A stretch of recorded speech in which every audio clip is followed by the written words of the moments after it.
Le livre d'Ézéchiel est l'un des livres prophétiques de l'Ancien Testament, écrit par le prophète Ézéchiel, un prêtre et prophète hébreu. Il se distingue par ses visions puissantes et souvent symboliques, dans lesquelles Ézéchiel reçoit des révélations divines concernant l'avenir d'Israël, le jugement de Dieu, la restauration du peuple d'Israël et la gloire de Dieu. L'une des visions les plus célèbres d'Ézéchiel est la vision de la vallée des ossements secs, que l'on trouve dans Ézéchiel, chapitre 37, versets 1 à 14. Cette vision est riche en symbolisme et a des implications profondes pour la foi et l'espérance des croyants, tant dans l'Ancien que le Nouveau Testament. Voici une explication détaillée de cette vision et de ses significations. Ézéchiel a prophétisé pendant l'exil à Babylone, au VIe siècle avant Jésus-Christ. Le peuple d'Israël, après avoir été conquis par le roi babylonien Nabuchodonosor, avait été déporté à Babylone. La nation d'Israël était spirituellement, politiquement et moralement dévastée. Le peuple se sentait abandonné de Dieu,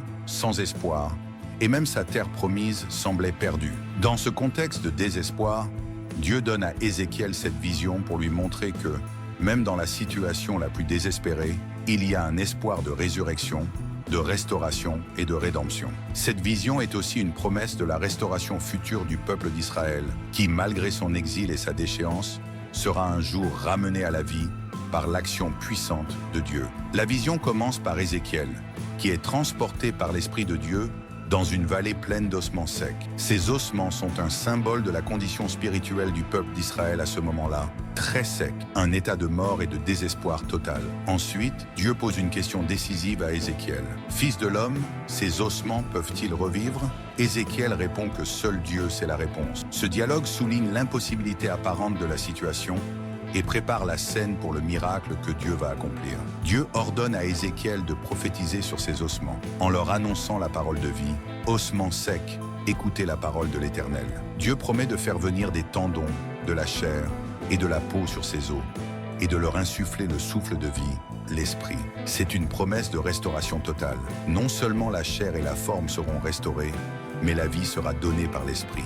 Lorsqu'Ézéchiel prophétise comme Dieu lui a commandé, les ossements commencent à se rattacher, se former et se couvrir de chair et de peau. Cependant, à ce stade, ces corps ne sont toujours pas vivants. La vision souligne que la transformation physique seule ne suffit pas pour donner la vie véritable. C'est le souffle de Dieu, le ruach, l'esprit, qui est nécessaire pour que ces corps prennent vie. Lorsqu'Ézéchiel prophétise encore une fois à l'esprit, les corps prennent vie et se lèvent comme une grande armée, symbolisant la résurrection spirituelle du peuple d'Israël.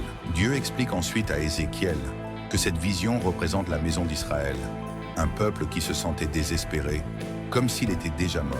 Nos os sont desséchés, notre espérance est perdue, nous sommes retranchés. Mais Dieu promet de restaurer Israël, de les ramener dans leur propre pays et de leur donner un cœur nouveau et un esprit nouveau. Ils ne seront plus spirituellement morts, mais vivants, restaurés et unifiés sous la direction de Dieu. La promesse culminante est celle du don de l'esprit. « Je mettrai mon esprit en vous, et vous vivrez, et je vous ferai reposer dans votre pays. » Cela renvoie à l'idée de la résurrection spirituelle et de la restauration nationale, mais également à la promesse messianique qui sera pleinement accomplie dans le Nouveau Testament par Jésus-Christ.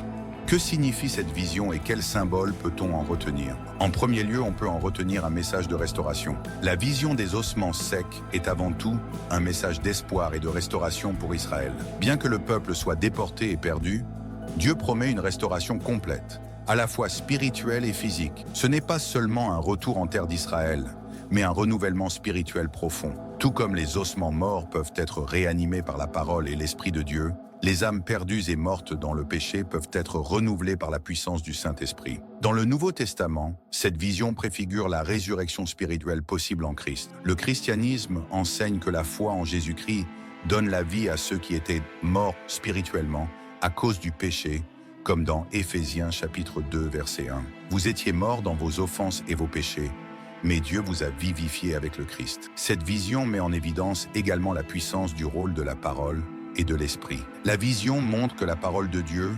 prophétisée sur les eaux, est puissante et vivante, mais qu'elle doit être accompagnée de l'Esprit de Dieu pour que la vie soit réellement donnée. Cette dynamique est essentielle pour la vie chrétienne. La parole de Dieu seule n'est pas suffisante pour changer un cœur.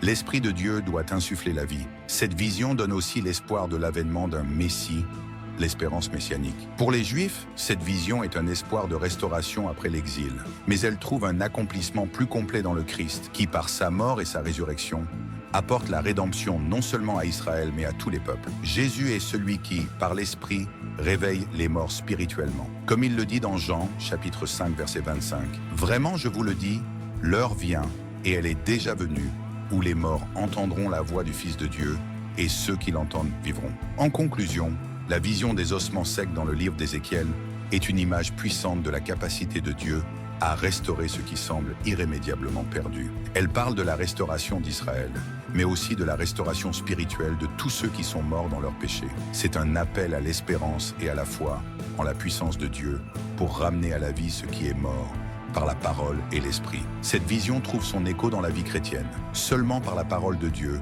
et l'action du Saint-Esprit, la vie spirituelle peut être restaurée. Peu importe à quel point nous nous sentons éloignés de Dieu ou morts spirituellement, il n'y a pas de situation trop désespérée pour que Dieu ne puisse y insuffler la vie.